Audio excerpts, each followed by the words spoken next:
بسم الله الرحمن الرحيم. المشاهدون الكرام، السلام عليكم ورحمة الله وبركاته. أسعد الله أوقاتكم بكل خير، وأهلا ومرحبا بكم إلى رحاب هذه الحلقة في برنامج مع اللغة العربية من قناة سلام الإعلامية المباركة. يقول الحق سبحانه وتعالى في كتابه العزيز: لسان الذي يلحدون إليه أعجمي وهذا لسان عربي مبين. صدق الله العظيم. بهذه الآية المباركة نفتتح ونختتم بها البرنامج الأسبوعي معكم أيها الإخوة والأخوات. كنا على موعد قد ضربناه بيننا وبينكم أن نواصل حديثنا مع الصحفي الروائي الكاتب الأستاذ محمد صالح علي حيدر، للحديث عن واقع الأقسام العربية في وزارة الإعلام الإريترية الحالية، دورها في دفع ورفد والنهوض باللغة العربية في إريتريا. ولكن لظروف خاصة بالأستاذ حيدر سنرجئ الحديث معه حين ميسر إن شاء الله. وقلت إنه ارتأيت سيداتي سادتي أن نتحدث وإياكم في شكل من أشكال الألوان الأدبية التي زخر بها الشعر العربي قديما وحديثا كذلك، وهو شعر الفروسية. والفروسية واحدة من أغراض الشعر العربي الرصين القديم، ونستطيع أن نقول هي أغراض الشعر، سواء كان في الزمن الجاهلي أو في زمن الإسلام، وفي الأزمنة التي في مستهل الدعوة الإسلامية والفترات التي أعقبت الدولة العباسية والأموية وما إلى ذلك إلى عصرنا الحالي. فللشعر العربي أغراض، وأعتقد أنه يمكن هذه خصوصية اللغة العربية. أنا لا أزعم فأقول أنه بقية اللغات الأخرى في العالم كلها لا، يعني أزعم فأقول أنها لا أحسب أنها تناولت الأغراض في شعرها. على سبيل المثال الهجاء والمديح والرثاء والاعتذار والغزل والفخر والفروسية وغيرها كثير من المجالات. لا أعتقد أن اللغات الأخرى في شعرها تغطي هذه المجالات، لأنها هذه اللغة هي لغة البيان ولغة الفصاحة والتبيين. هي اللغة الوحيدة التي وصفها الحق سبحانه وتعالى في محكم تنزيله بأنها لغة البيان. ولذلك ارتأيت اليوم أعزائي المشاهدين أن نسوح وإياكم في لون من ألوان أغراض الشعر العربي، وتحديدا الفروسية.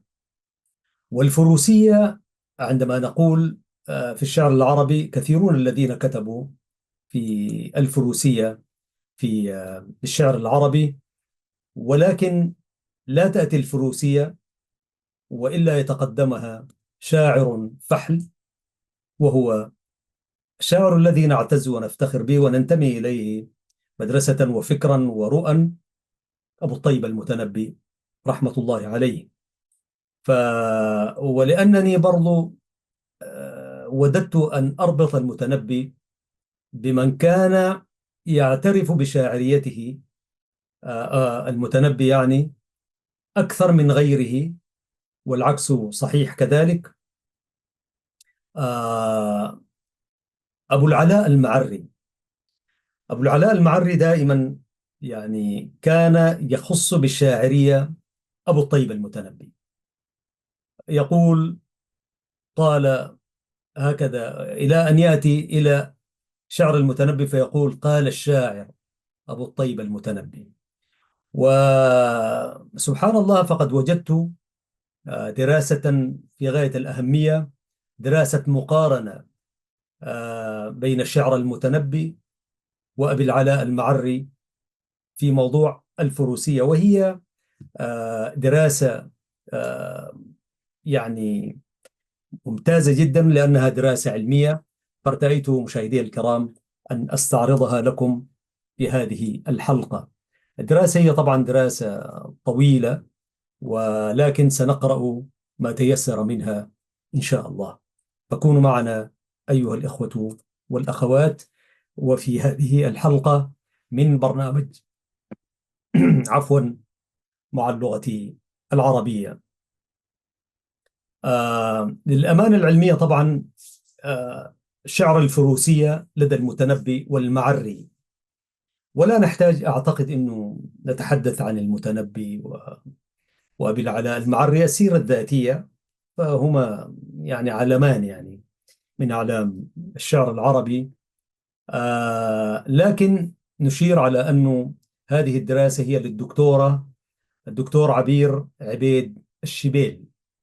وجدتها في إحدى الأبحاث والدراسات والقراءات التي نقوم بها، وقد نشرت بمجلة وادي النيل للدراسات والبحوث الإسلامية والاجتماعية والتربوية.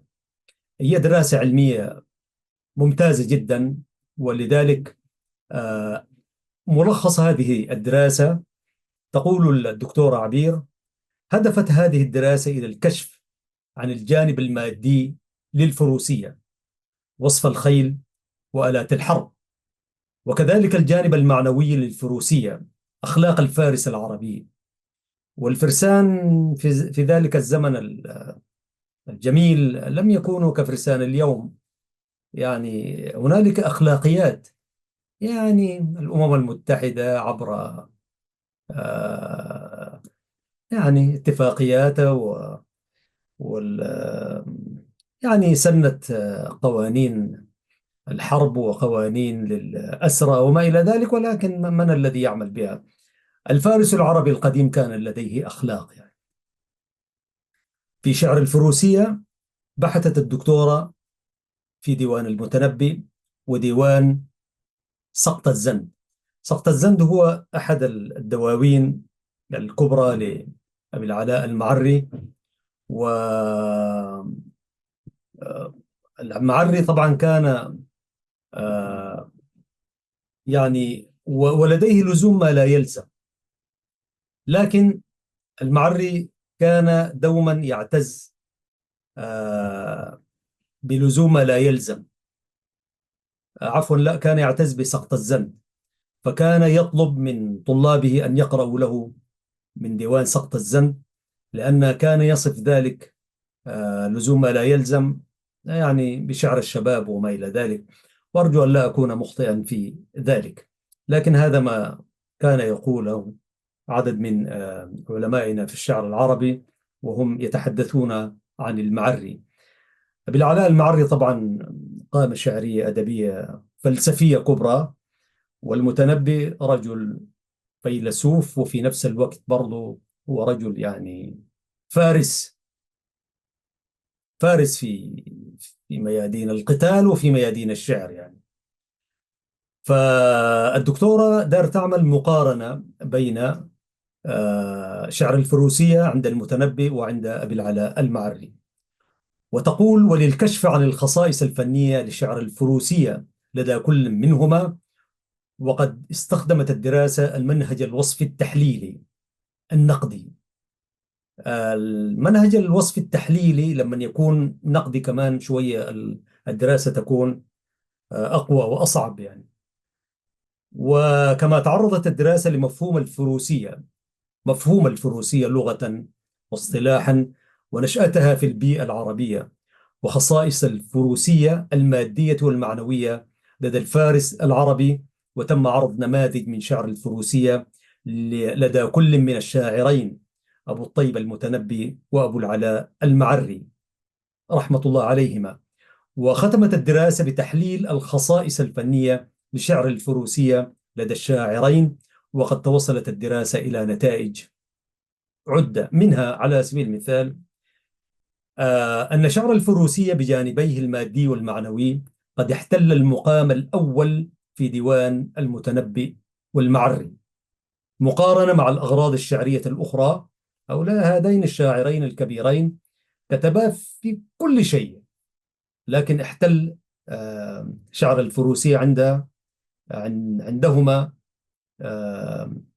المكانة المتقدمة من خلال الأغراض التي كتبوا فيها: المدح والفقر والرثاء والهجاء والوصف والحكمة. فالفروسية برز أكثر. وقد بذل الشاعران كلاهما طاقتهما اللغوية والتعبيرية والتصويرية بشكل رائع في وصف الخيول وفنون ركوبها والسيوف والرماح، كما تغنوا بالقيم السامية المجيدة التي تحلى بها الفارس العربي من القوة وشدة البأس والكرم والمروءة والعفة، ما يدل على أن الشاعرين متمكنان من فهمهما وفنهما شكلا ومضمونا، وأنهما نسجا على منوال غيرهما من شعراء العرب في الجاهلية كعنترة بن شداد وغيره.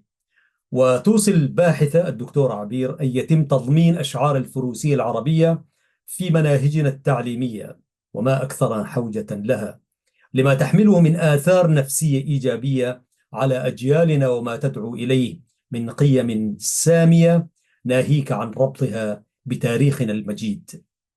آه وبعد ذلك تدخل الدكتورة إلى مقدمة قد لا نحتاج أن نقرأ منها كثيرا، وتناولت مفهوم الفروسية لغة واصطلاحا. سأقف هنا قليلا في معنى الفروسية، وأنا أحاول أن أدخل جوانب من ما تدل على أنه الفروسية وجانب من جوانبها يعني.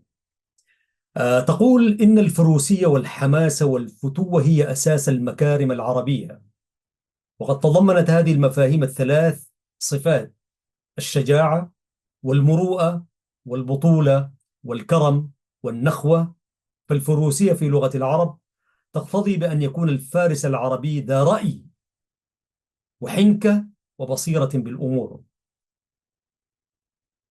والفروسية مصدر صناعي مشتق من الفعل الثلاثي فرس، أي دق العنق، ومنه الفرس لدقه الأرض بحوافره قال الدمري: ولفظها مشتق من الافتراس، لأنها تفترس الأرض بسرعة، أي بسرعة مشيتها. وجاء في لسان العرب: فرس الذبيحة يفرسها بمعنى فصل عنقها. والفارس صاحب الفرس على إرادة النسب والجمع فرسان وفوارس. ومنه قول عنترة: ولقد شفى نفسي وأبرأ سقمها، قيل الفوارس ويك عنتر أقدمي. ولقد شفى نفسي وأبرأ سقمها، قيل الفوارس ويك عنتر أقدمي. وفرس الأسد فريسته فرسا صادها وقتلها. وفرس الأمر فراسة، أي أدرك باطنه بالظن الصائب، فهو فارس وفرس وفروسة وفروسية. حدق أمر الخيل وأحكم ركوبها، فهو فارس بالخيل. ويلاحظ في هذه المعاني المتعلقة بالجذر اللغوي وتصريفاته أنها تدور حول الجانب المادي للفروسية، لكن هناك جانبا مهما آخر للفروسية لم يذكر، وهو الجانب المعنوي المتمثل في القيم السامية والأخلاق النبيلة التي كان الفارس العربي يتحلى بها، أو الفرسان العرب يتحلون بها. ويمكن الاستنتاج أن جذور الفروسية حول معاني ثلاث، هي القوة في الصيد أو القتل، أو القوة والحذق في ركوب الخيل، أو القوة في معرفة مواطن الأمور وظواهرها. فالفروسية هي القوة بكل أشكالها، وكلها صفات توافرت في الفارس العربي القديم الذي أخذ بمبدأ القوة في كل هذه الأشكال الثلاث. عندما نقول القديم لا نعني تلك العهود القديمة، حتى إلى عهد قريب قبل أن تتبدل الأمور وتتحول أحوالنا إلى ما نحن عليه اليوم مع الأسف الشديد. و... وتقصد الباحثة بشعر الفروسية في هذه الدراسة تلك الأشعار التي مجدت الجانب المادي من آلات الحرب كالخيل وفنون ركوبها والسيوف والرماح وفنون القتال بها، ويشمل أيضا الأشعار التي مجدت الجانب المعنوي لأخلاق الفرسان العرب من شجاعة وقوة ومروءة وعفة. إذ لاحظت الباحثة أن هناك خلطا عند بعض أدباء العربية بين مفهومي أشعار الحرب وأشعار الفروسية. والحقيقة أن أشعار الفروسية عند العرب أعم من أشعار الحرب التي اقتصرت على وصف المعارك والبطولات القتالية فقط، بينما اشتملت أشعار الفروسية على مدح الفارس وتمجيد بطولاتهم وأخلاقهم السامية ورثاء الفرسان، بذكر شجاعتهم وفروسيتهم، وكذلك الفخر بما يمتلكه الشاعر من قدرات قتالية وجرأة وإقدام، إضافة إلى وصف المعارك وهجاء الأعداء المهزومين. وهذا يعني أن شعر الفروسية يدخل في أغراض المدح والفخر والرثاء والوصف والهجاء والحكمة. وهناك عوامل جعلت ظاهرة الفروسية تلازم العربي منذ الجاهلية، إذ كانت ظاهرة بارزة من مظاهر الحياة العربية نتيجة للظروف الاجتماعية والجغرافية والاقتصادية الصعبة. فكثرة الحروب بين القبائل العربية وانتشار الغزو والسلب والنهب بينها جعلت من الفروسية أمرا لازما. وعندما يحل الجفاف وينعدم العشب يصبح التحدي والغزو وسيلة للبقاء على قيد الحياة، ناهيك عن طبيعة الحياة الصحراوية القاسية والمبالغة في الانتماء إلى القبيلة العربية، وعادة الأخذ بالثأر والفخر بالنسب والذات، كلها عوامل ساعدت على نشأة الفروسية. وكذلك كانت القوة شرطا لها، ولذلك كان الفارس مفخرة من مفاخر قومه يعتزون بها. إذن فطبيعة الحياة العربية جعلت العربي فارسا مقاتلا. ومن أنبل خصائص الفروسية العربية النبيلة التي تمثلها الفارس العربي منذ القدم. فالفارس العربي كما تتابعون اليوم سيداتي سادتي من قناة سلام الإعلامية المباركة هذه الحلقة في برنامج مع اللغة العربية، ونتحدث عن الفروسية في شعر المتنبي وأبي العلاء المعري. ومن أنبل خصائص الفروسية العربية النبيلة التي يمثلها الفارس العربي منذ القدم تلك الخصائص الاجتماعية والإنسانية، ومن أهمها حماية الضعيف ونصرة المظلوم، إذ كان يدافع عن البائسين وينصر الخير ويقاوم الشر ويقصل العار. وكان للعرب بعد ظهور الإسلام هدف نبيل آخر هو نشر العقيدة الإسلامية السمحة التي تكرم الإنسان وتمنع الظلم وتحرم الاستبداد. أما الجانب الأخلاقي فقد كانت العرب في جاهليتها إلى يومنا هذا تعامل أسراها بالحسنى دلالة على سمو أخلاقها، وكانوا لا ينزعون عن السبايا حليهن. فالفارس العربي شهم وشجاع وكريم وعزيز النفس وعفيف وشريف وصادق لا يغدر. يقول عنترة: يخبرك من شهد الوقيعة أنني أغشى الوغى وأعف عند المغنم. ومن يقم بغير ذلك فمشكوك في عروبته أيها الإخوة والأخوات. وقد تعلق الشاعر العربي بالمرأة حتى في ساعات القتال، فقد كان الحب المقترن بالفروسية والعفة هو المثل الأعلى في الجاهلية، إذ يقول عنترة، وعنترة كثير ما يشار إليه في الأمثلة للدلالة على أي فكرة في دراسة الشعر العربي. يقول عنترة: ولقد ذكرتك والرماح نواهل مني، وبيض الهند تقطر من دمي، فوددت تقبيل السيوف لأنها لمعت كبارق ثغرك المتبسم. ولقد ذكرتك والتذكر بدعة في عرف من يهوى السهى ويغامر. هذه قصيدة، بيت من قصيدة كتبتها عن الجزائر. ولقد ذكرتك والتذكر بدعة في عرف من يهوى السهى ويغامر. يقول عنترة: ولقد ذكرتك والرماح نواهل مني، وبيض الهند تقطر من دمي، فوددت تقبيل السيوف لأنها لمعت كبارغ ثغرك المتبسم.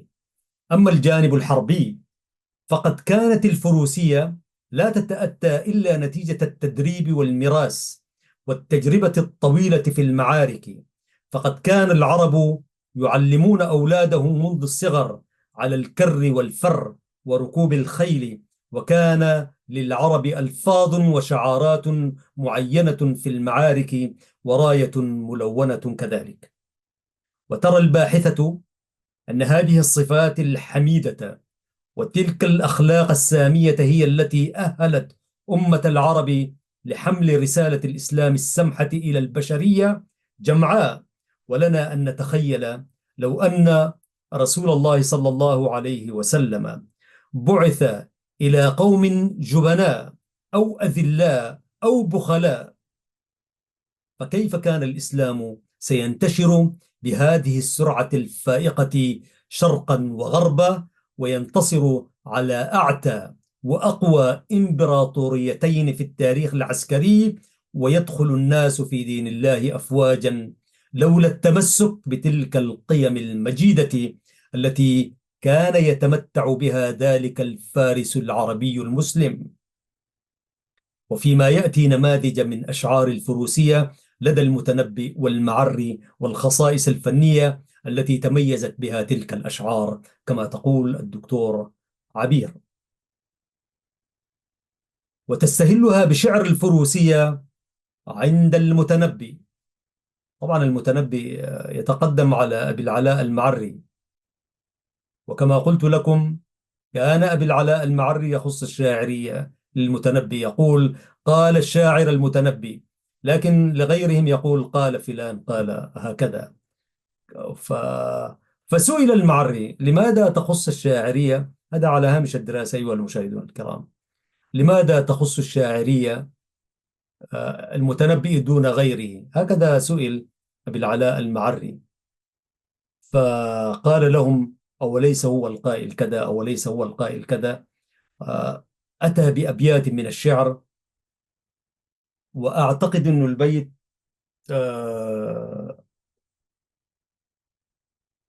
يقول في عجز البيت: أوليس هو القائل وقفت شيء كذا، وقوف شحيح ضاع في الترب خاتمه. يعني هذا الوصف لم يقله غير المتنبي، هكذا يقول أبي العلاء المعري رحمة الله عليه. فنأتي إلى شعر الفروسية عند المتنبي. إنه أبو الطيب المتنبي أحمد بن الحسين الجعفي الكندي الكوفي، ولد بمحلة الكندة في الكوفة عام 303، وقد اختلف إلى كتاب فيها أولاد الأشراف من العلويين. لماذا؟ لكي فكان يتعلم العربية شعرا ولغة وإعرابا، واشتهر منذ طفولته بحدة الذكاء وقوة الحافظة وحبه للعلم والأدب. والملاحظ في نسب المتنبي أنه كان فقيرا ومن قبيلة وضيعة، فقد كان والده سقاء لحلقات طلبة العلم في مساجد الكوفة، وجدته همدانية. وقد رأى المتنبئ في نفسه أنه يفوق كل باحث عن آبائه وجدوده، فهو يفتخر بنفسه الشامخة إذ يقول صراحة: لا بقومي شرفت، بل شرفوا بي، وبنفسي فخرت لا بجدودي.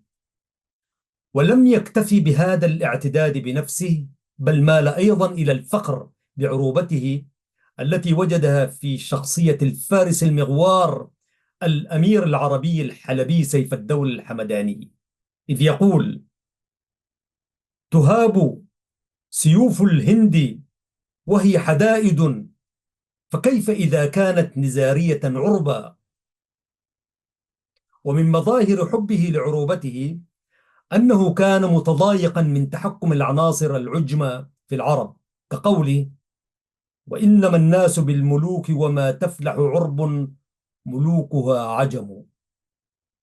والعروبة هنا أيها المشاهد الكريم كما وضحها لنا المصطفى، إن العربية لسان، فكل من نطق العربية فهو عربي، ليست العربية لأب أو أم، وهكذا وصفها لنا. فكل من تحدث العربي فهو عربي، وكل من لا يجيد العربية أو لا يتحدث بها فهو عجمي، حتى لو كان نشأ في جزيرة العرب. هذا هو التعريف الذي نطمئن إليه ونعتمده يعني. وهناك عدة عوامل أخرى كان لها بالغ الأثر في تكوين شخصية المتنبي الفارس الحكيم. طبعا لا يذكر المتنبي، وإلا يذكر شعر الحكمة عنده. فقد رحل مع أبيه وهو في سن 16 إلى بادية السماوة، حيث خالط قبائل بني كلب، فقويت فصاحته وقوته في أشعاره وأفكاره وعلو همته التي تناطح السحاب. فهو القائل: إذا غامرت في شرف مروم فلا تقنع بما دون النجوم، فطعم الموت في أمر حقير كطعم الموت في أمر عظيم. شوف الحكمة الجميلة هذه: إذا غامرت في شرف مروم فلا تقنع بما دون النجوم، فطعم الموت في أمر حقير كطعم الموت في أمر عظيم. طالما أنت راحل أرحل بعزة ومكانة وعزة وجاه يعني. وقد سعى المتنبئ منذ شبابه جاهدا إلى الإمارة والملك والمجد، لعله يعيد للعرب مجدهم الغابر. يقول في ذلك: ومن يبغي ما أبغي من المجد والعلا تساوى المحابي عنده والمقاتل. ومن العوامل الأخرى التي كانت لها الأثر الأكبر في شعر الفروسية لدى المتنبئ تدهور الحالة السياسية في عصر أسوأ مما نعيشه اليوم، وانتشار الفوضى وكثرة الانقسامات المذهبية والدينية. فقد كثرت الثورات والأحزاب، وتفككت الدولة العباسية إلى دويلات صغيرة وإمارات، والاستخفاف بالدين ما هيئ ظهور فرق منحرفة. وجعل الروم يطمعون في البلاد الإسلامية، ففي مصر الدولة الإخشيدية، وفي الشام الدولة الحمدانية، وفي بلاد فارس الدولة البهوية. أضف إلى ذلك فساد الحياة الاجتماعية التي نشأت عن تفكك الدولة العباسية وظهور الصراعات القومية والطائفية كالشعوبية التي تكره كل ما هو عربي يعني. إذ عمت الفوضى واستبيحت الأعراض وكثرت الضرائب وشيوع الترف وانحراف العقائد والإلحاد، واتخذت السراري. والله وكأنه هذا الزمن الذي نعيشه. فنحتاج إلى فارس يحكم هذه الأمم، فارس شاعر قوي كده يحكم لنا هذا الهوان الذي نعيشه يعني، ينتشلنا من هذا. ويمكن الاستنتاج أن هذه العوامل مجتمعة أدت إلى أن يرنو المتنبي ويتوق إلى إعادة أمجاد العرب والمسلمين، ولا يذكر مجد العرب بغير المسلمين، ولا يذكر مجد المسلمين بغير العرب. بمعنى كل من دخل الإسلام تحدث العربية فهو عربي، وليس تلك الأكذوبة التي العروبة شيء والإسلام شيء وما إلى ذلك. لا، كل من نطق الشهادة، قال لا إله إلا الله محمد رسول الله باللغة الفصيحة وتعلم العربية فهو عربي، حتى لو لا دخل جامعة الدول العربية. وفي أواخر ويمكن الاستنتاج أن هذه العوامل المجتمعة أدت إلى أن يرمي المتنبي كما قلنا إلى إعادة أمجاد العرب والمسلمين، خاصة في مجال القوة والفروسية، فاستخدم قوة شعره لتحقيق هذه الغاية، إذ كان يرى أن فساد المجتمع عائد إلى الحكام. وفي أواخر الدولة العباسية تقطعت الخلافة إلى 4 دول، هي بنو حمدان من تغلب في الموصل وحلب، الذين أنجبوا سيف الدولة الحمداني وبنو مدارس إلى آخره، وكذلك وآخر من الدويلات التي نشأت. ومن أهم فترات حياة المتنبي والتي تكشف عن قوة أشعار الفروسية لديه هي اتصاله بالأمير سيف الدولة الحمداني. كان فارسا حقيقة، يعني خاض معارك كبرى، وكان المتنبي بمثابة وزارة الإعلام، كان وزير إعلام، يعني يجسد المعركة من أولها إلى آخرها. والذي قال وقفت وما في الموت شك لواقف كأنك في جفن الردى وهو نائم. الله، هذه ما تنقل إلا كاميرا ديجيتال، كاميرا حديثة يعني، الرقمية يعني. هذا الرجل قال قبل 1400 سنة، يصف سيف الدولة الحمداني وقفته لمحاربة أولئك العجب، يقول له وقفت وما في الموت شك لواقف كأنك في جفن الردى. هذا الردى، الموت ده عنده شخصه كده، قال له كأنك في جفن الردى وهو نائم. الردى ذاته لما يشوف سيف الدولة الحمداني الموت ينوم، يعني لا يستطيع أن، كأنك في جفن الردى وهو نائم، نائم وأنت في جفن ذلك الردى. وصف يحتاج، يعني إذا دخلنا في تفسير هذا البيت نحتاج إلى زمن طويل يعني. فعموما سيف الدولة الذي حارب الإخشيديين وصمد في وجه الروم 20 عاما، يحمي ذمار مملكته وشعبه ودينه ولغته، فكان شوكة في حلوق الروم وسيفا مسلطا على رقابهم مدافعا عن العروبة والإسلام، وانتصر عليهم حتى وصل إلى عاصمتهم القسطنطينية، وكان بيته مقصدا للشعراء. يا أخي، الحاكم لمن يكون ذاته يحب الأدب ويحب الشعر والشعراء الأقوياء والأدباء، يعني يتخلق بأخلاقهم على الأقل في الفروسية والشجاعة. أما أن يكون الحاكم حاشيته من أواشي هذا الزمن العجيب، فكيف له، أنى له أن يكون فارسا؟ وأنا أشرت في يوم من الأيام أنه عمرو بن هند، عمرو بن كلثوم، عندما أهينت أمه مع عمرو بن هند، قال له متى كنا لأمك مقتوين؟ وشال سيفه وشال لك الراس بتاعت هنا.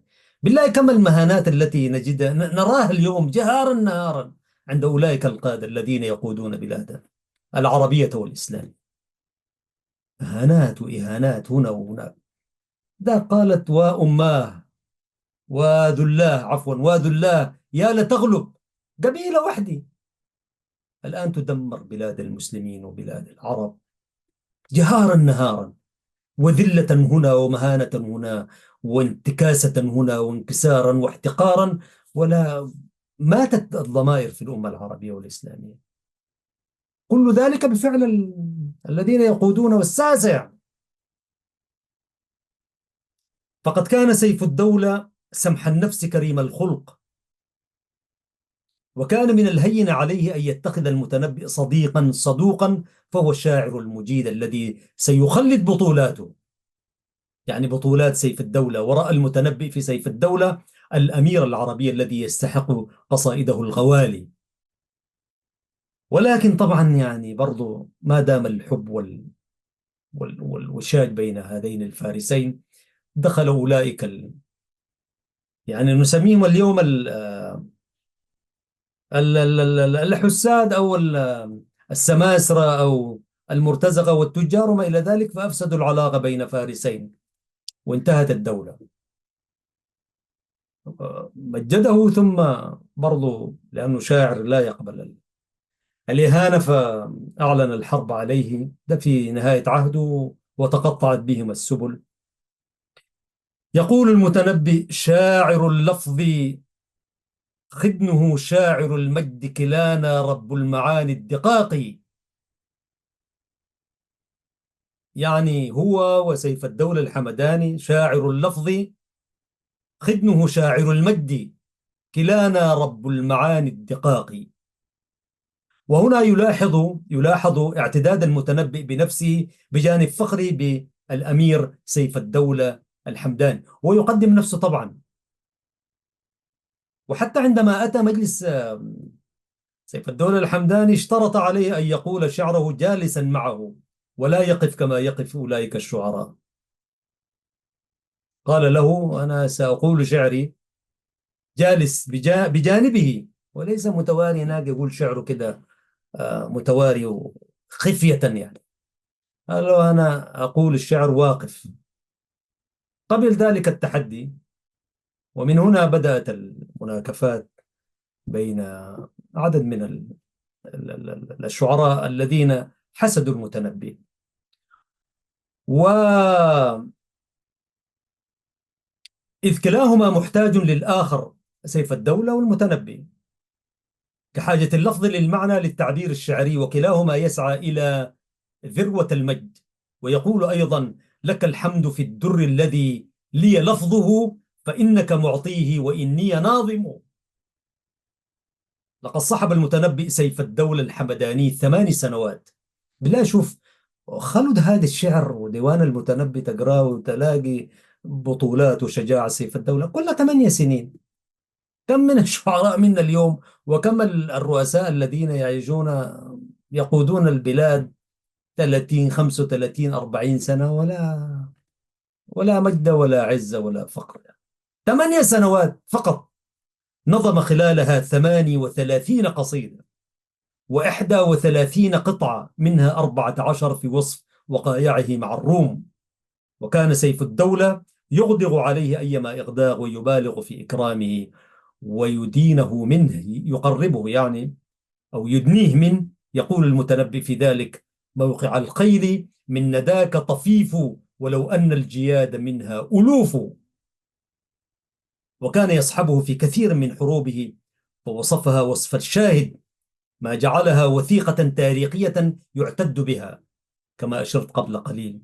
وكان سيف الدولة مغرما بشعر المتنبي. أنا والله دوما أتساءل، كيف يعني هذا الفارس كلام بتاعت حساد وشعراء صغار كده؟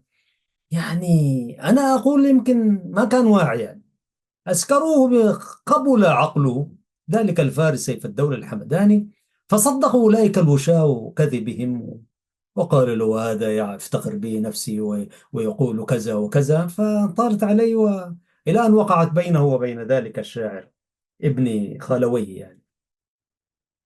فأنا أقول يعني لم يكن دائما واعي سيف الدولة الحمداني، فيما أظن لو كان واعيا لما فرط في هذا الشاعر. هذا الشاعر كان فيالق من من جيوش يعني. ويقول: صاحبه في كثير من وقائعه وحروبه. وكان سيف الدولة مغرما بشعر المتنبي، تواقا لسماع كل يوم قصيدة في مدحه. وكان المتنبي ينظم في السنة 4 قصائد، فكان الأمير يغضب عليه. وجاء في الصبح المنبي أن أبا فراس قال للأمير: إن هذا المتشدق كثير الإدلال عليك، وأنت تعطيه كل سنة 3000 دينار على 3 قصائد. شفت الفتن؟ ويمكن أن تغدق 200 دينارا على 20 شاعرا يأتون بما هو خير من شعري، ولا شيء بالنسبة لشعر المتنبي. وفي شرح ابن جني، ابن جني هذا يعني كان لغويا، وكان المتنبي فيما قرأت يعتز بابن جني ويعترف بلغته وبلاغته. فكان يقول المتنبي، يقول ابن جني يعرف شعري أكثر مني. فلما يسألوه يقول له ما أزال ابن جني المتنبي ذاته يقول له ماذا قصدت من هنا وكيف تقول كده؟ فيقول أسأل ابن أنا ذاتي ما أستطيع أن أجيب. كان رجلا شاعر مفلقا شاعرا يعني فحلا. فكان يقول ابن جني يعرف شعري أكثر مني. وكان سيف الدولة إذا تأخر عن مدحه شق عليه وأكثر أذاه وأحضر من لا خير فيه، وقد تقدم إليه بالتعرض له في مجلسه بما لا يحب، فلا يجيب أبو الطيب أحدا عن شيء فيزيد في غيظ سيف الدولة. وازدادت النفرة بين الصديقين، فأنشد المتنبي: وحر قلباه ممن قلبه شبم، ومن بجسمي وحالي عنده سقم. فثارت حاشية الأمير وطالبوا بدمه: وحر قلباه ممن قلبه شبم، ومن بجسمي وحالي عنده سقم. فرخص الأمير بذلك حتى كاد المتنبي يهلك، فخرج مستخفيا وعاد إلى الأمير بعد أن راسله وكتب له: ألا ما لسيف الدولة اليوم عاتبا، وللنبل حولي من يديه حنيف. فسأله الأمير عن حالي فقال: رأيت الموت عندك أحب إلي من الحياة عند غيرك. ثم غادر الشاعر إلى كافور الإخشيد في مصر يعني العزيزة على مضض، وفي قلبه تباريح الحب لسيف الدولة. يقول في ذلك: أجاب دمعي وما الداعي سوى طلل، دعا فلباه قبل الركب والإبل. وكان في مدحه لكافور يعرض بحبه لسيف الدولة إذ يقول: حببتك قلبي قبل حبك من نأن، وقد كان غدارا فكن أنت وافيا. رحل المتنبي بعد ذلك إلى كافور الإقشيدي في مصر وبقي عنده 4 سنوات، وخرج يعني بالقصيدة التي هجا فيها، القصيدة المعروفة: عيد بأية حال عدت يا عيد، بما مضى بأمر فيك تجديد، أما الأحبة فالبيداء دونهم، إلى آخر القصيدة التي هجا فيها كافور الإقشيد أيما هجا. و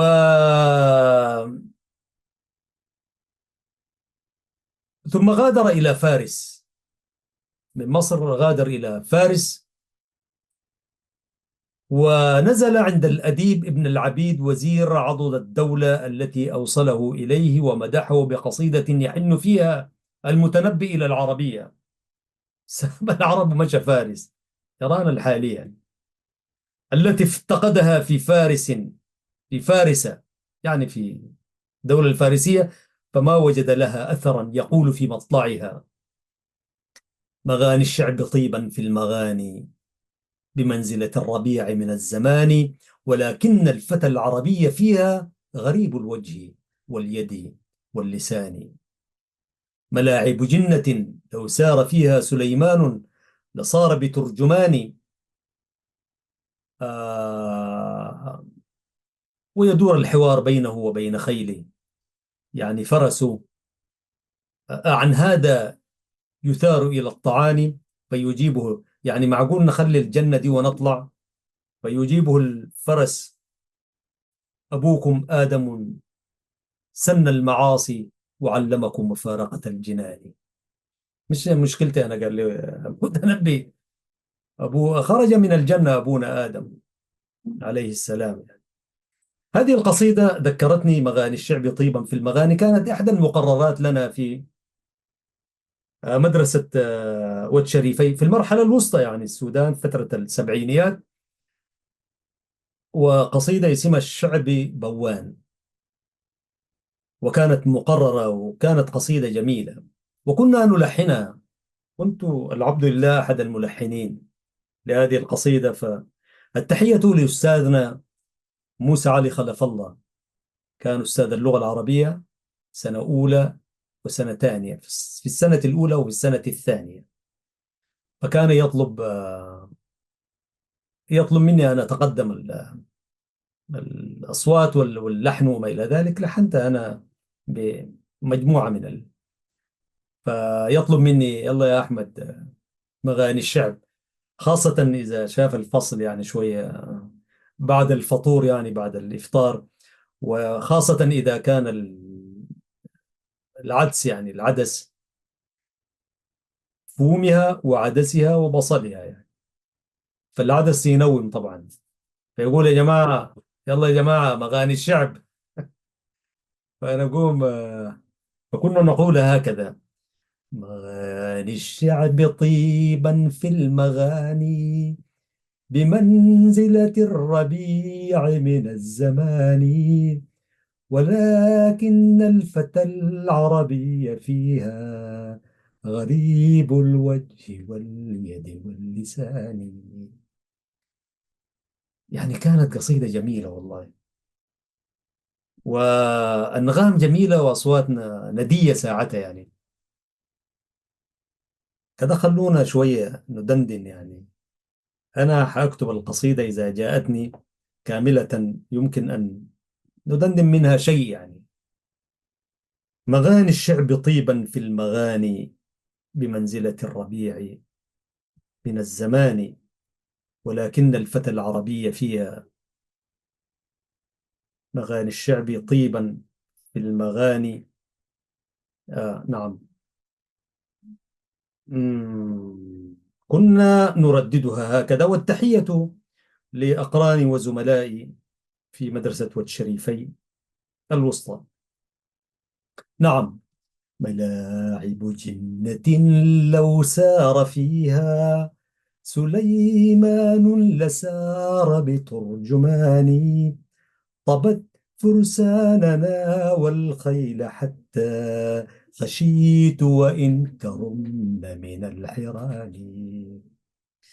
غدونا تنفض الأغصان فيها على أعرافها مثل الجمان، فسرت وقد حجبنا الشمس عني وجبن من الضياء بما كفاني، وألقى الشرق منها في ثيابي دنانيرا تفر من البنان، لها ثمر تشير إليك منه بأشربة وقفن بلا أواني، وأمواه تصل بها حصاها صليل الحلي في أيدي الغواني، ولو كانت دمشق ثنا عناني لبيق الثرد صيني الجفان. إلى أن يقول بشعب بوان حصاني، عن هذا يسار إلى الطعان، أبوكم آدم سن المعاصي وعلمكم مفارقة الجنان. فقلت إذا رأيت أبا شجاع سلوت عن العباد وذا المكان، فإن الناس والدنيا طريق إلى من له في الناس ثاني. إلى آخر تحية لأستاذنا موسى علي خلف الله، فقد كان أستاذا بمعنى الكلمة في تلك المدرسة. والتحية لأساتذتنا الكبار. نواصل معكم أيها المشاهدون الكرام من قناة سلام الإعلامية المباركة، وحلقة في برنامج مع اللغة العربية، ونتحدث عن شعر الفروسية، دراسة مقارنة بين شعر المتنبي وشعر أبي العلاء المعري رحمة الله عليهما. هذه قناة سلام. نواصل في الدراسة ولا نزال في حديثنا عن المتنبي.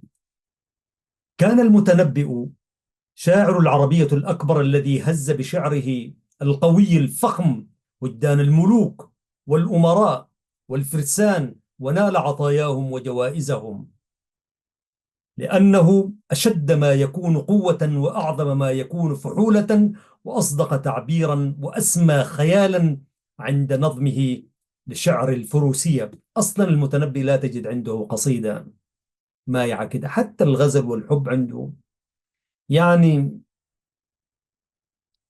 آه، قوة الفارس واحترامه لذاته وما إلى ذلك، حتى هو يحب يعني يتغزل وهكذا يعني. تقول الدراسة: فقد هاجم أعداء العروبة والإسلام بسيفه ولسانه، وصور المعارك تصويرا قويا يرفع المعنويات الإسلامية ويرعب قلوب الأعداء، وتغنى بأنبل القيم العربية والإسلامية السامية من الشجاعة والبأس والقوة والشهامة. طبعا الذين لا يحبون العرب والإسلام يقدحون في المتنبي كثير يعني. تقول الكاتبة: مما سبق يمكن الاستنتاج أن الفترة الزمنية التي عاشها المتنبي في كنف الفارس العربي الأمير سيف الدولة الحمداني، وما يتمتع به سيف الدولة من شرف الأخلاق العربية وأهمها الفروسية بجانبيها المادي والمعنوي، كانت مصدر الإلهام ومنبع القوة التي اتصفت بها الفاظ المتنبي ومعانيه وصوره الفنية الرائعة، إذ لم يتح للمتنبي أن شارك في معارك حربية أو خالط فرسانا لهم مثل هذه الأخلاق العربية من الكرم والشجاعة، كما وجد في شخصية الأمير الفارس العربي سيف الدولة الحمداني. ثم ماذا عن فلسفة الفروسية والقوة عند المتنبي؟ تقول الدارسة الدكتورة عبير: ومن أهم العوامل التي كان لها الأثر الكبير في جعل المتنبي يكثر من التغني بالفروسية ووصف الحروب والقتال والقوة هو عامل تكوينه النفسي والمزاجي المشرب بهذه الرغبة. فقد عاش في بيئته، أي في بيئة حربية في الكوفة وبغداد حيث القرامطة، ويروى أنه مال إلى التشيع في بدايات حياته، ولما سكن البادية تأثر بدعوى القرامطة وآمن بدعوتهم، كقوله: لا تتركن وجوه الخيل هامسة أو ساهمة والحرب أقوم من ساق على قدمي، بكل منصلت ما زال منتظري حتى أدلت له من دولة الخدم. شيخ يرى الصلوات الخمس نافلة ويستحل دم الحجاج في الحرم، فهو يتوق إلى الحرب العظيمة التي تكون الخيل أدواتها الأساسية فيتركها ويعتمد على رجل شهم يؤيد الخروج على السلطان، فهو يؤمن بأفكار القرامطة الذين لا يعرفون الرحمة ولا يقرون بالصلاة وقد استحلوا سفك دم الحجاج. هذه شوية أنا لا أطمئن لها كثيرا يعني. عموما فللشعراء برضو شطحات. نأتي إلى قصائد الفروسية في ديوان المتنبي. الجانب المادي في شعر الفروسية: وصف الخيل وآلات الحرب ووصف المعارك. يقول المتنبي في مدح سيف الدولة عام 343 عندما التقى بني كلاب فهزمهم، وفيها تعداد لمناقب سيف الدولة الفارس الشجاع وهجاء مر للأعداء الذين أفناهم سيف الدولة، ووصف الخيل العربية الأصيلة والسيوف القاطعة وجيش سيف الدولة الكثيف. يقول: بغيرك راعيا عبث الذئاب وغيرك صارما ثلم الضراب، طلبتهم على الأمواه حتى تخوف أن تفتشه السحاب، فبت لياليا لا نوم فيها، تخب بك المسومة العراب، تكفكف عنهم صم العوالي، وقد شرقت بطعنهم الشعاب، وأسقطت الأجنة في الولايا، وأجهضت الحوامل والسقاب.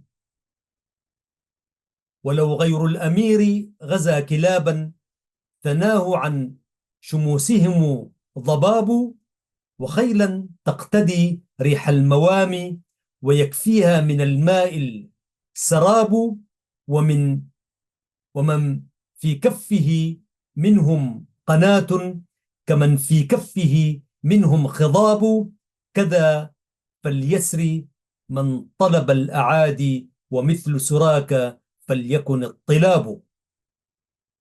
فالمتنبي يشيد في هذه الأبيات بمناقب سيف الدولة، وأهمها جانب الفروسية المادية من ركوب الخيل، والمعنوية إلى آخره. من أشعار الفروسية كذلك لدى المتنبي قوله يمدح المغيث بن علي العجلي بالقيم العربية المثلى كالشجاعة وشدة البأس، وأنه سيف قاطع في المعارك وفارس مغوار، ويصف السيوف اليمانية التي يقتل بها الأعداء، والخيل الأصيلة التي يمتطيها، إذ يقول: وسيف عزم ترد السيف هيبته، رطب الغرار من التأمور مختضبا، عمر العدو إذا لاقاه في رهج أقل من عمر ما يحوي إذا وهب، وتغبط الأرض منها حيث حل به، وتحسد الخيل منها أيها ركب، ولا يرد بفيه كف سائله عن نفسه، ويرد الجحفل اللجب، هز اللواء بنو عدل به فغدا رأسا لهم، وغدا كل لهم ذنبا، التاركين من الأشياء أهونها، والراكبين من الأشياء ما صعب، مبرقعي خيلهم بالبيض، متخذ هام الكمات على أرواحهم عذبا، إن المنية لو لاقتهم وقفت خرقاء، تتهم الإقدام والهرب، فالموت أعذر لي والصبر أجمل بي، والبر أوسع لي والدنيا لمن غلب. إنه المتنبي أيها السادة والسيدات، ولديه كثير من المدائح التي يصف فيها الشعراء والفرسان كذلك والأمير طبعا. وهكذا أما في الجانب المعنوي عند شعر الفروسية لدى المتنبي، وصف أخلاق الفارس العربي، فمن قوله يمدح سيف الدولة بالكرم والفروسية العربية الأصيلة والشجاعة وحب القتال، يقول: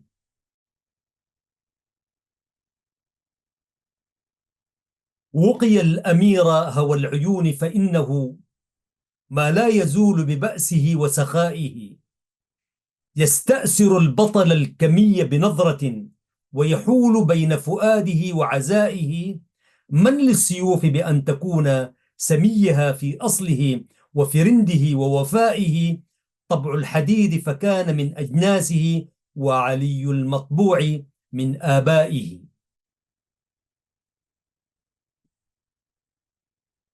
وقال المتنبي يهنئ سيف الدولة بعيد الأضحى في حلب، ويمدح بصفاته الفارس العربي كالشجاعة والكرم وحب القتال والحكمة، وكلها صفات تمثل أخلاق الفارس العربي. هذه من أشهر الأبيات والتي يحبها كثيرا: لكل امرئ من دهره ما تعود، لكل امرئ من دهره ما تعود، وعادة سيف الدولة الضرب في العدا، ومستكبر لم يعرف الله ساعة، رأى سيفه في كفه فتشهد، هو البحر غص فيه إذا كان ساكنا على الدر، واحذره إذ كان مزبدا، وتحيي له المال الصوارم والقنا، ويقتل ما يحيي التبسم والجدا، وصول إلى المستصعبات بخيله، فلو كان قرن الشمس ماء لأورد، فيا عجبا من دائل أنت سيفه، أما يتوقى شفرتي ما تقلد، ولكن تفوق الناس رأيا وحكمة، كما فقتهم حالا ونفسا ومحتدا. لكل امرئ من دهره ما تعود، وعادة سيف الدولة الطعن في العدا.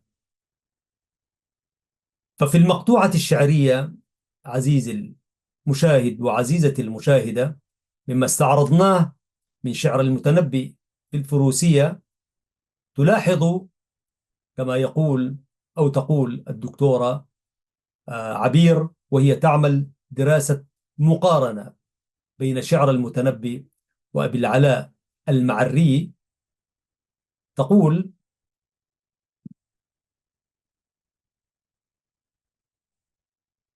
ففي تلك المقطوعة الشعرية الرائعة التي افتتحها المتنبي بالحكمة مستخدما التلميح والإيحاء للإشادة بأن سيف الدولة معتاد على ضرب وقتل أعدائه، ومن شدة بأسه أن الكافر المستبد يدخل الإسلام إذا شاهد السيف في يد سيف الدولة الحمداني.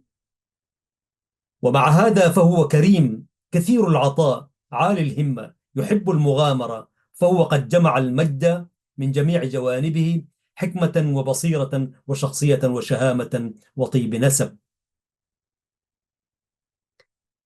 وعددت عدد من الخصائص الفنية للشعر الفروسية في ديوان المتنبي، منها القوة، ثم دقة التصوير، كذلك حسن المطلع. هو معروف المتنبي مطالع جميلة، فتخيل: لكل امرئ من دهره ما تعود، وعادة سيف الدولة الضرب أو الطعن في العدا.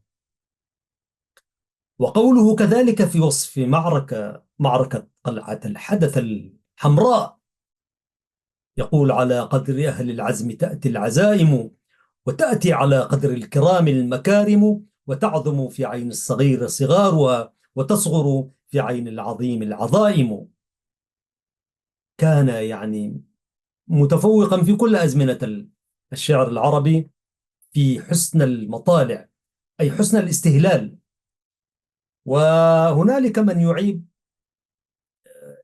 وأنا والله أتعب في البدايات، يعني أن تلقى مدخلا قويا فكأنك تفتح بابا من حديد. وأوصي الشعراء أن لا يبدأوا بداية كده خفيفة كده. والشاعر المجيد عندما ينوي كتابة قصيدة، أحسب أنه يتوقف في المطلع، يعني يتعب بعض الشيء لكي يأتي بمطلع قوي يعني. وهنالك من يدخلون بمداخل كده عادية، وتلاقي جوا في عمق وفكرة وكده. فكانوا يعيبون أولئك الشعراء يعني الأدباء، أول ما يشاهدوا سوء المطالع أو سوء الاستهلال فيقولون: أول القصيدة كفر. أول القصيدة كفر، يعني ما فيها هنا. فالمتنبي كان يتفوق ومعروف بحسن المطالع، استهلالاته قوية، وبعدين عنده فن حسن التقسيم كذلك، يقسم البيت الواحد إلى يعني المحسنات البديعية التي تدل على قوة الشاعر اللغوية، ويجيب المقارنات. على سبيل المثال، وهو يمدح سيف الدولة الحمداني يقول: فنحن في جذل، والروم في وجل، والبر في شغل، والبحر في خجل. شوف يعني المقارنات جميلة. وكان يمتاز بحسن استخدام التعليلات البلاغية، هو بليغ فيقدم تعليلا. لقد وجد المتنبي في سيف الدولة الفارس العربي الذي يلبي طموحه، فهو قائد شجاع وله جيش كبير، فأقبل عليه يمدحه مشيدا بجانب الفروسية المادي والمعنوي. يقول: قد زرته وسيوف الهند مغمدة، وقد نظرت إليه والسيوف دم، فكان أحسن خلق الله كلهم، وكان أحسن ما في الأحسن الشيم. جميل جميل. فأراد أن يمدحه بالكرم وقت السلم وبالشجاعة وقت الحرب، وهي من صفات الفارس العربي، فاستعمل الكتاب في قوله سيوف الهند مغمدة، وأيضا والسيوف دم. كان يمتاز أيضا الفروسية، شعر الفروسية عند المتنبي تميزه، يعني تميز شعره الحربي القوي المدوي: وما تنفع الخيل الكرام ولا القنا إذا لم يكن فوق الكرام كرام. فوق الخيول خيول أقوى منها يعني. إن شعره الحربي يثير الإعجاب من ناحية المعاني المطروقة والأسلوب الذي يمتاز بقوة السبك ومتانة اللفظ والتعابير المتناسقة وصدق العاطفة والمعاني الدقيقة والروح القتالية الثائرة والحكمة الحربية الصائبة والحث على الشجاعة والنظرة الثاقبة في القتال. كذلك امتاز بالتضمين، فهو أحيانا يضمن شعره معاني غيره. نعم. أعلى الممالك ما يبنى على الأسل والطعن عند مجيبهن كالقبل، فهو يشبه طعن الأعداء في لذته بتقبيل المحبوبة، وهذا المعنى ورد عند غيره في كثير من الشعراء. المبالغة المفرطة كمان، يعني المتنبي لما يقول وضاقت الأرض حتى كاد هاربهم، إذا رأى غير شيء ظنه رجل. يا سلام. ضاقت الأرض بما رحبت، وهو كان قاري القرآن وحافظه كويس يعني. وضاقت الأرض كل حتى كان هاربهم، إذا رأى غير شيء ظنه رجلا، فبعده وإلى اليوم لو ركضت بالخيل في لهوات الطفل ما سعل. كذلك استخدامه المحسنات البديعية والفخر بالنفس. المتنبي كان كثير الفخر بنفسه، وأنا أقول يعني الناس يا ريت يقروا رحم الله امرأ عرف قدر نفسه. هذا الحديث يحتاج إلى فهم صحيح يعني. أعرف قدر نفسك النعمة التي أنعم الله بها عليك، فلا تنزلها منزلة الضعاف، ولا ترفعها أكثر مما هي عليه. والتواضع يكون لله وليس للبشر. الفخر بنفسه كان يقول أنا الذي نظر الأعمى إلى أدبي وأسمعت كلماتي من به صمم، أنام ملء جفوني عن شواردها ويسهر القلق جراها ويختصم. هذا البيت ما في زول قالوا لحد اليوم يعني، يلفون حولها، لكن أنا لم أقرأ أبلغ من ذلك. كذلك بداوة الأسلوب وتقليد الشعراء السابقين وجملة من الأشياء. عزيزي المشاهد، ما رأيك أن نتوقف قليلا قليلا، بمعنى ننهي هذه الحلقة على أن نأتي في الحلقة القادمة إن شاء الله لنكمل هذا الحديث عن شعر الفروسية عند أبي العلاء المعري. لكن خلونا نقرأ الأبيات الأخيرة الجميلة يعني في تقليد الشعراء السابقين أو التناص معهم، بخاصة الجاهليين، في قول المتنبي: وللنفس أخلاق تدل على الفتى، أكان سخاء ما أتى أم تساخيا. يعني بصدق ولا حركات مني. هذا البيت يشبه بيت قول زهير ابن أبي سلمى عندما يقول: ومهما تكن عند امرئ من خليقة وإن خالها تخفى على الناس تعلم. وقول المتنبي: ذل من يغبط الذليل بعيش رب عيش أخف منه الحمام. الموت يعني، والله في عيشة أخف منها الموت. ذل من يغبط الذليل بعيش رب عيش أخف منه الحمام. يعني الذليل العايش ده لما يغبطه واحد هو يكون أذل منه. ذل من يغبط الذليل بعيش، لأنه رب عيش أخف منه الحمام. الموت ده أخف من عيش. هذا الهوان الذي نعيش نحن كأمة إسلامية وعربية في هذا العصر العجيب. ويقول هذا البيت مأخوذ من شعر بشار بن برد. يوم كده ناتي نتحدث عن بشار بن برد: وللموت خير من حياة على أذى يضيمك فيها صاحب وتراقبه. لا إله إلا الله.